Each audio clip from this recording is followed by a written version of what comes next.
The 31st of January, Rabbi Moore, Parsha Hashavua, Beshalach.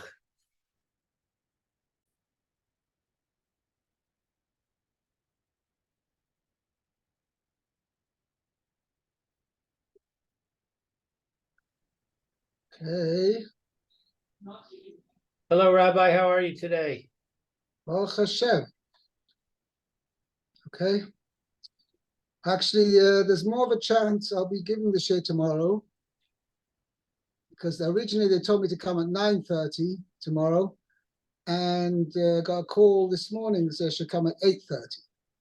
Oh, very nice. I hope maybe I'll be finished by the. Okay. Yeah, great. I'm looking at it as like external dental work. You know, when you go to the dentist, you have it gives you an anesthetic, gives you injection anesthetic, local anesthetic, and does what you have to do, pull out your tooth. So this is an external tooth, kind of. Well, Hashem, it's not. It looks a little bit more serious than that to me, but I don't know. I know, but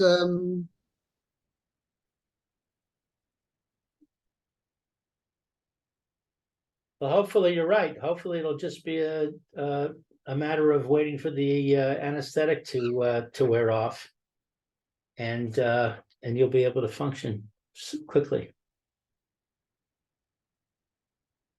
Uh-oh, I think you're frozen. Are you there, Rabbi? Yeah, you're there. I see you're there now. Yeah. Okay, I think we were in the middle of the Rashi, right? No, we had actually finished. I think it was Pasuk Yud Tet. No, 1 second. No, we definitely did Pasuk Chof Aleph. We did that. We're up to Pasuk Chof Base. Chof Base, really? 22, Pasuk 22. Okay. Lo Yamish Amud Ha'anan Yomam Ve'amud Ha'esh Laila Lifnei Ha'am. So he would not remove the pillar of cloud by day or the pillar of fire by night from before the people. Very good. Well translated. And this is basically what Rashi is going to tell you. Indicate Rashi says, Lo Yamish, he would not remove Hakadosh Baruch Hu, Hashem, Es Amud. Oh, I see. Rashi's telling us who he is. Okay. Yeah. So, but first, Rashi is pointing out to us that this Lo Yomish is an active verb. It's not a passive. It's an active verb. He will not remove. Okay, and who's he? Hakadosh Baruch Hu. Hakadosh Baruch Hu, as you well translated, would not remove, because it's Yomish is a future tense, l'chayra. Yeah.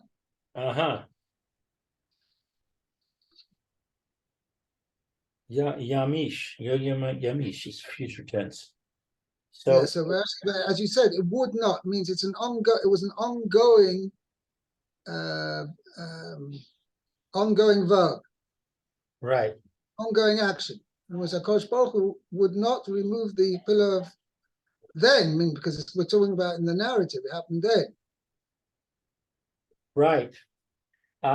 Let's see. Es Amud Ha'anan Yomam Ve'amud Ha'esh Loila. The pillar of cloud by day and the pillar of fire by night. Magid She Amud Ha'anan Mashlim Le'amud Ha'esh. This is saying that the light of the pillar of cloud would overlap the light of the pillar of fire. 1 second. There was no light from the pillar of cloud. The pillar of cloud would overlap with the pillar of fire. I wonder why my English says the light. Yeah, that's very strange because there's a explicit Rashi which says differently from that.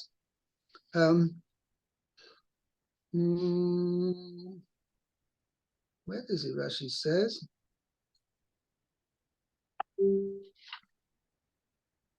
Yeah, remember the previous Rashi we had. The end of Rashi on the previous pasuk. Pasuk Chof Aleph 21. Rashi says, "Va'amud ha'anon eino la'oiro ela la'oiroisa madera." The pillar of cloud was not for light, but rather to lead them on the way. But if there was that Rashi, I see that Rashi, but I'm confused by it because if there was no light, how could they see the pillar of cloud to be led by it? Excuse me. I'll give you an example. A flag. A flag has light. Oh, because it's in the daytime. It's in the daytime. Right. So it's just a I see. Yeah, I'm surprised. I don't know where my English is getting it from. This is a Saperstein? No, it's Art Scroll. Yeah. Just let me check. Yeah. Okay. Just let me check what I said of myself over here. I'm going to check up in a second. Hold on.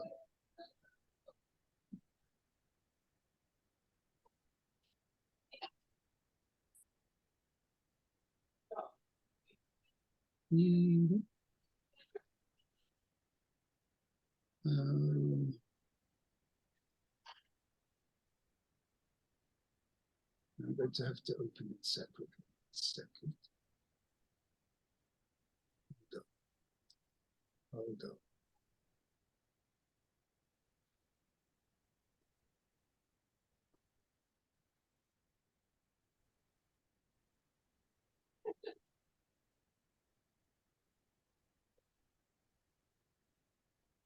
Rashi, Shmoris, and we are on now Beshalach.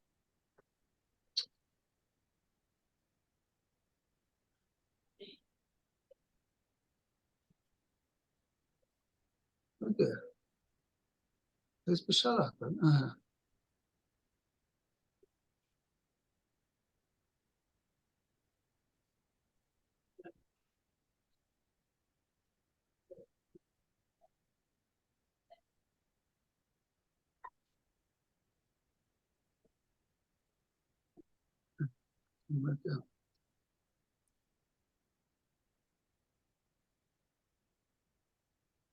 What chapter in Beshalach is the? 1 second. We're in 13. Yud Gimel, Pasuk Kaf Base 22.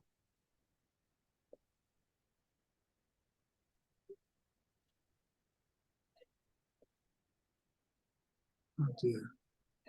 There is some bug. Let me see over here. Okay. I got some sort of bug over here.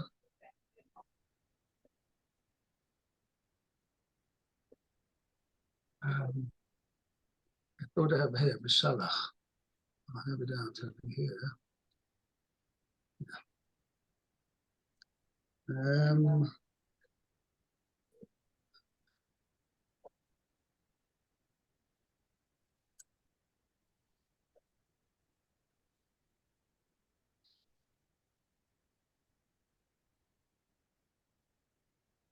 Lo yomish. They did not remove the pillar of cloud from before the people in the daytime, nor the pillar of fire at night.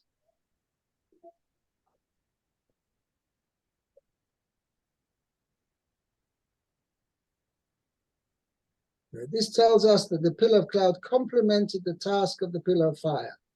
Pillar of fire complemented the task of the pillar of cloud, for before one set, the other one rose.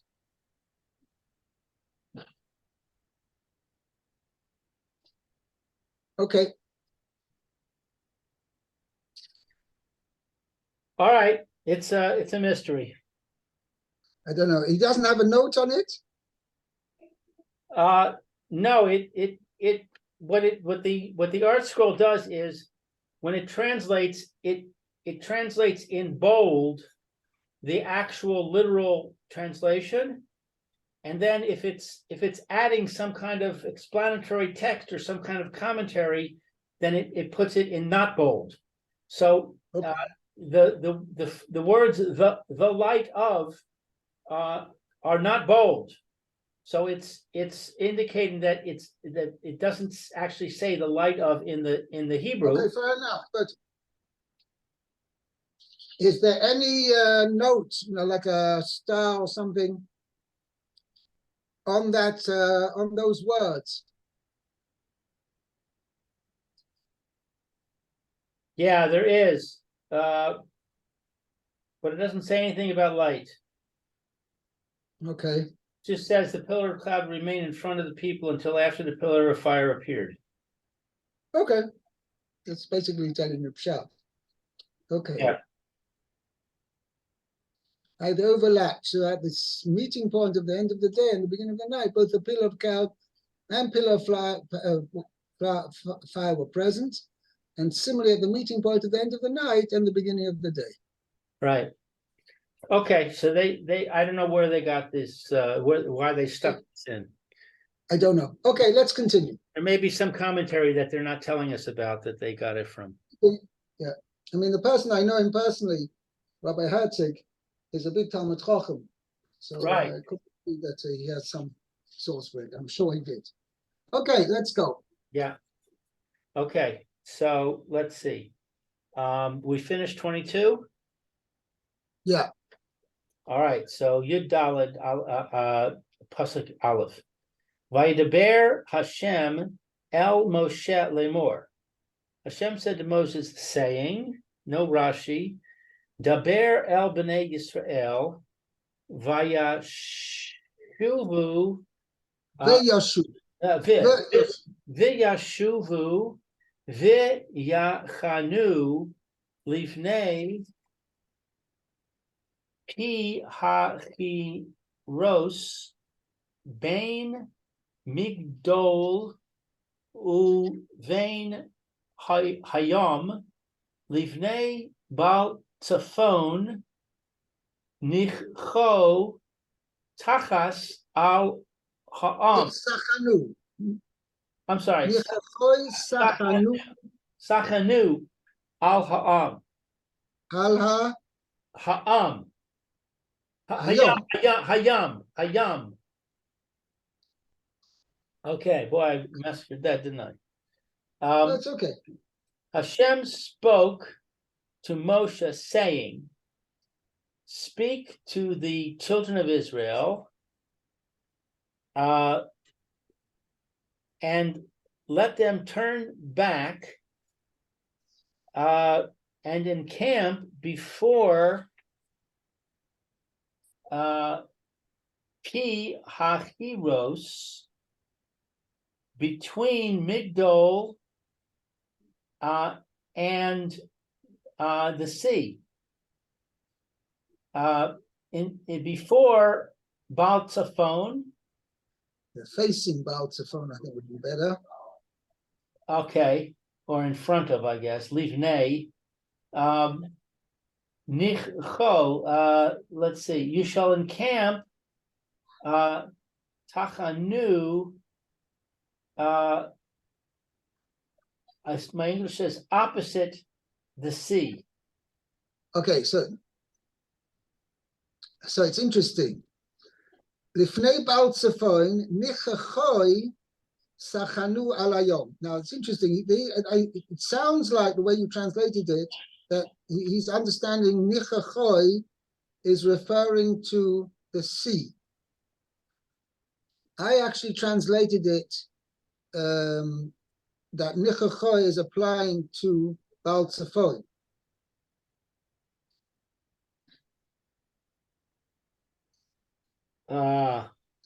Meaning, I'll tell you, I try to translate it as follows. Here we go. You shall encamp by the sea directly opposite Baal Tzafon. To change the order of the pasuk slightly. So you're Was translating. the Baal Tzafon nichachoi sachanu alayom. Means facing Baal Tzafon directly, you shall encamp by the sea. So you're translating nichacho as directly? Yeah, directly opposite. Directly opposite.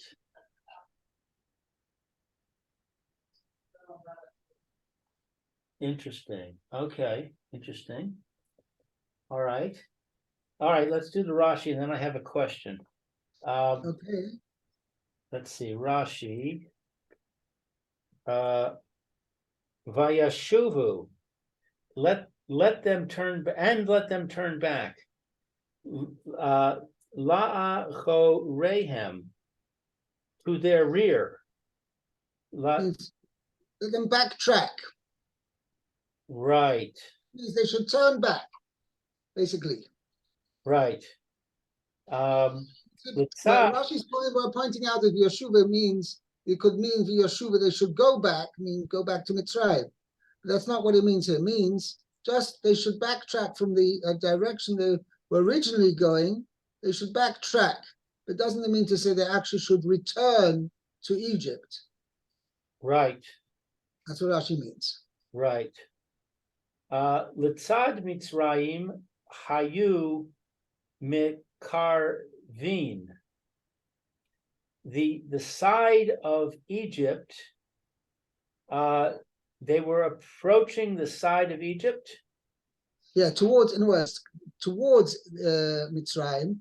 In other words, they were drawing near towards Mitzrayim the entire third day. I mean, after they turned back, they were drawing near to Mitzrayim? No, meaning, by turning back, instead of heading away from Mitzrayim, they backtrack and now we're heading towards Mitzrayim. Right. Kol Yom Hashlishi, the entire third day. Right. Kedei le hatos es paro. Let's see. In order to cause Paro to make an error. Okay. I just changed it to mislead Paro. To mislead him. Right. Sheyomar, so that he should say, To'in Haim Baderech. Let's see, they are lost in the way. Commotion. That's how you translate it? It says they are lost in the way. Okay, I translate more thing. They have lost their way. They have lost their way. Well, it's bid baderech. I know, I understand. It's not a literal translation, but it definitely puts over the meaning better. Okay. Kemo shene'emar, like it says, v'amar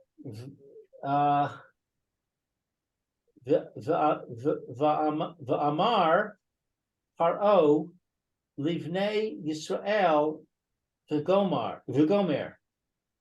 And Paro will say about the children of Israel, etc.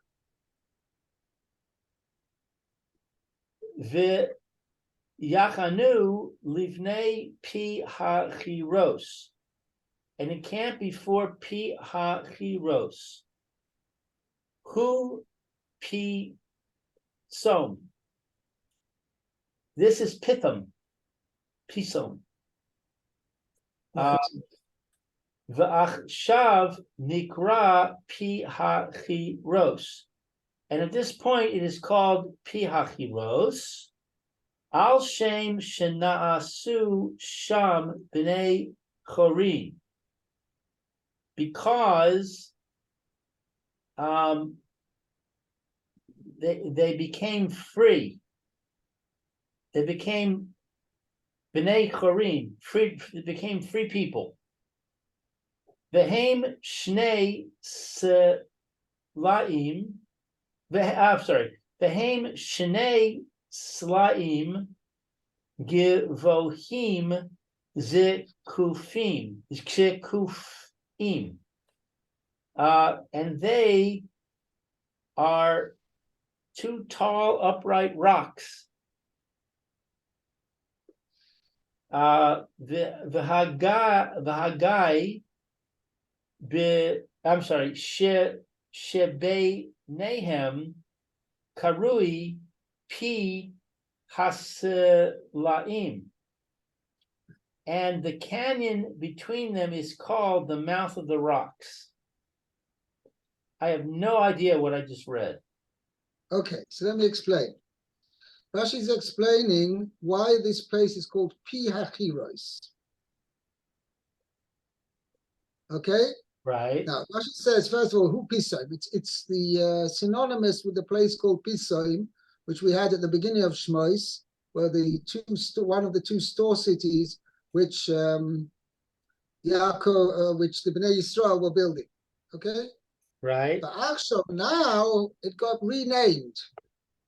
Nikra Pi Hachiros. It's called the Pi Hachiros.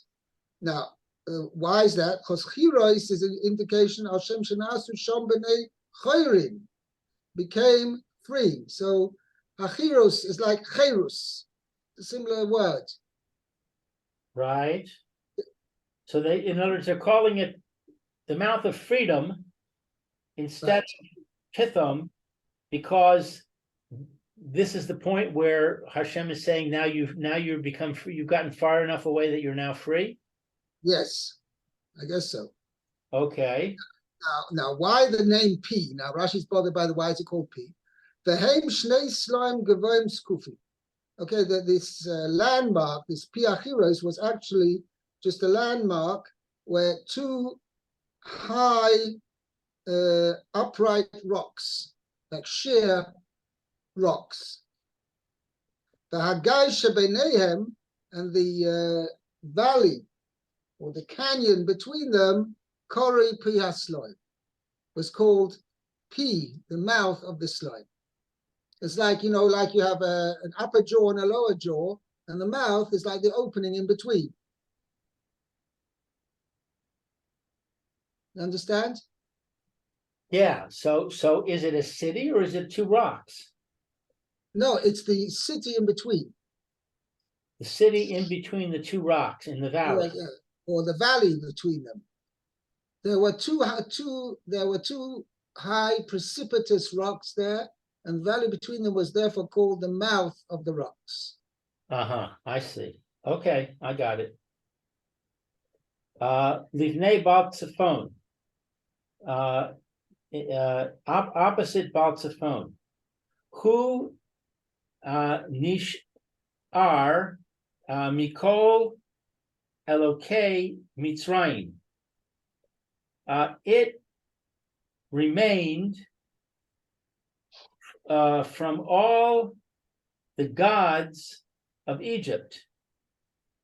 So Baal Tzifon is the name of an avodah zorah. Yeah. Kidei lehat o san, in order to mislead she yomru, so that they should say kasha yir asan. That means their idol, the one they feared, is this idol. This is something that the idol is, this idol of theirs is difficult to overcome. right. Kasha means difficult, hard to overcome. Right. Va'alav Perash or Eov. And regarding this, it's an explanation in Eov. No, not explanation. I mean that Eov stated regarding them. Oh, But doesn't Perash mean to explain? Yeah, but we stated can mean stated means to state, to explicit, to speak out. Right. Regarding this, Eov spoke out. Yeah. Masgi Lagoim, Goyim Vaya Abdaim. He leads the nations astray, and he destroys them. right. Okay, so I have a question. Okay. How can Hashem use the name Baal Tzifon, and he's using it as a landmark, saying this is where they camped by Baal Tzifon. We're explicitly prohibited from using an Avodah Zarah as a landmark. Yeah. We're But the supposed thing to is, what emulate Rashi Hashem. says- So how can Hashem be doing something that we're not supposed to do? Maybe that's why Rashi points out he's not doing it to show you that HaKadosh Baruch Hu, the Torah mentions it, that HaKadosh Baruch Hu Dafka left this idol around that to mislead the Goyim, to mislead the Egyptians. I mean, that's exactly where Rashi gets it from, because otherwise, why mention it? On the contrary, it's forbidden to mention. You understand what I'm saying? Your Rashi is actually answering your question. Uh-huh.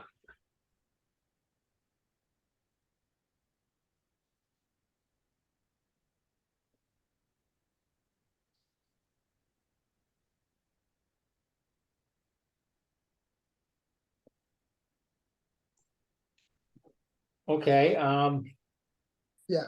I hear Okay. you, but it's It's a good point you're making. You make a good point, but I think that's why we'll go for Rashi's pointing out. To tell you the truth,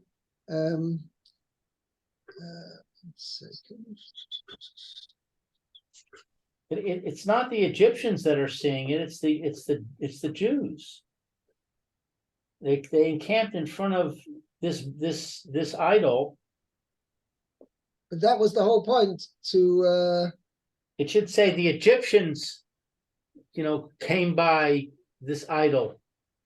And Rashi would say, and when they saw it, they thought, oh, Hashem's not.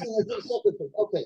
It's one thing that HaKadosh Baruch Hu allowed this to remain, allowed this idol to remain. But why bring the Jewish people to face that idol? Right, and what, yeah, and why use that as the landmark when you're not allowed to? He could have just said, the mouth of Pithom between the Migdal and the sea, and left out before Baal Tzifon. We would have known where it was. Yeah. No, Rashi's answering why we did mention Baal Tzifon is because we want to show that we want to mention that Baal Tzifon was still around. Of all the gods, of all the idols of the Egyptians, that idol was still sticking around. Right. It's yeah. Okay. I hear you, but I'm not. Okay, fine. Okay, it's a good point. It needs a bit of thought. Okay. Weiter, Pasuk Gimel. We're in chapter Yud Daled. The chapter Yud Daled, Pasuk. Yeah. I will. I'm right there. Good. Yeah. You're okay. Gimel. It says V'amar Paro Livnei Yisrael Nevuchin Haim Ba'aretz Sagar Alehem Hamibar.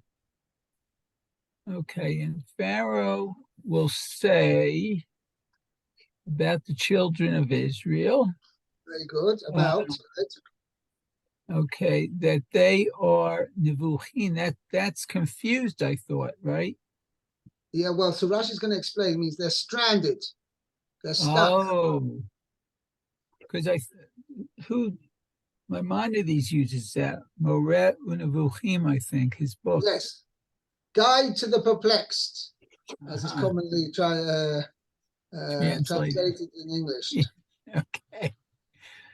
Okay, so you said that they were confined in the land, the wilderness closed them in, I guess. Let's see how it translates. Okay, good. So Rashi. Yamar Paro. Paro will say, Yeah. Yishma Shehem Shavim Lachorehem. Okay. When he What? hears, right? Oh, when he hears, okay, that they are coming back to after them or something, to Lachorehem.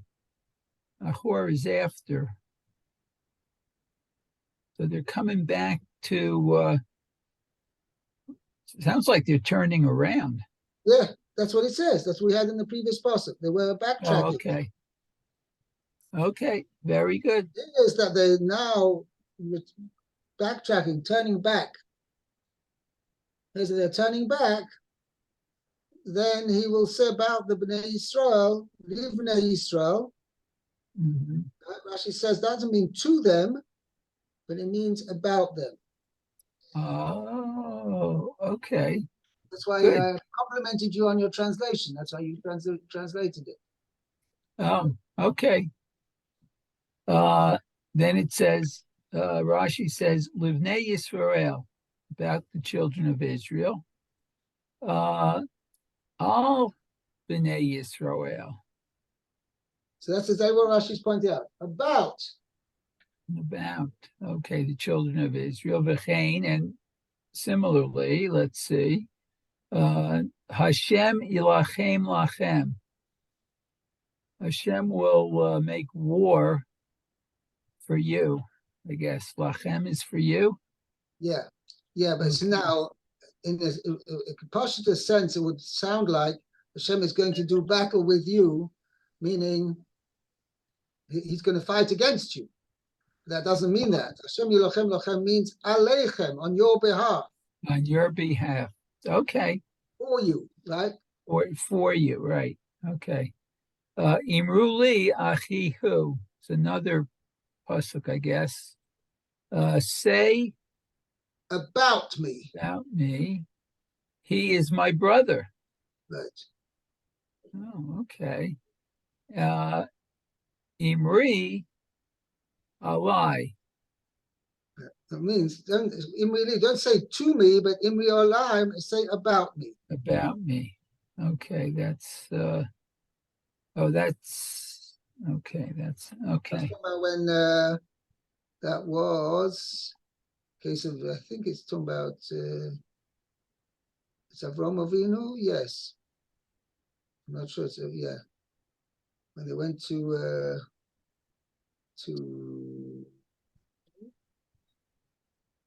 yeah, when they went to Abimelech, Melech Plishtim.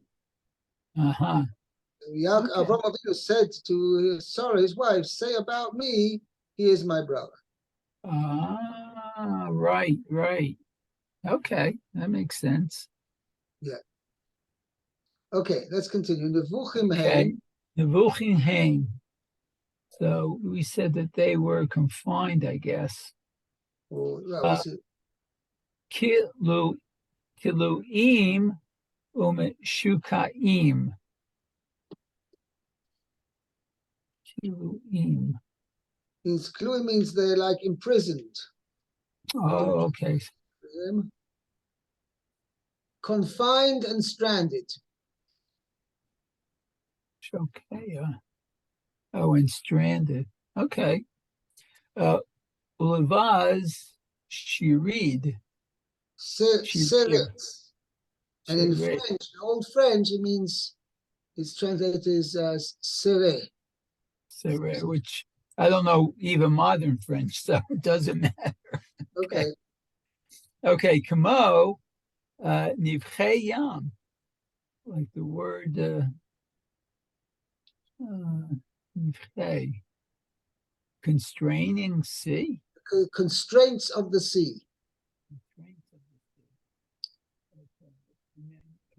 Okay, that's what it means there, that the person's in the sea, he's like constrained to the elements of the sea, the waves and whatever.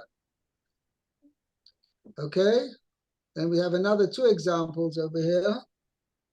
Be'emek habacha. Say that Friday night, I think. Hello. Yeah. Do we say that we Friday night? B'yemech habacha? Yeah, that's a paraphrase of this pasuk. Ah, okay. And let's see, this text translates it in the valley of confinement. Right. Oh, that's interesting. Okay, good. And then Mibechi Neharot, from the confinements, I guess, of the rivers. Yeah. Okay. And then Nevuchim Haim, I guess they are confined. Oh, Kiluim Haim Bamidbar, so that they are confined in the desert. Okay. She'enam Yodim Latzeit Mimenu Ulahechan Yehu. That they don't know how to leave, how to get out, I guess, from it, and to where to go, I guess. Oh. So they're like stranded, they're stuck there. Uh-huh. Two reasons. One is they don't know how to get out, and also, even when they get out, they don't know where to go. I hear. Okay? Okay, very good. Okay, I think we'll stop here. We got up to Pasuk Dalet. Okay, thank you. Fine, thank you. Have a great day. You too, Rabbi. Enjoy. Be well. Colton. Be well, Yechiel. Take care. See you, Mayor. See you, Yechiel. Okay, bye, Lou.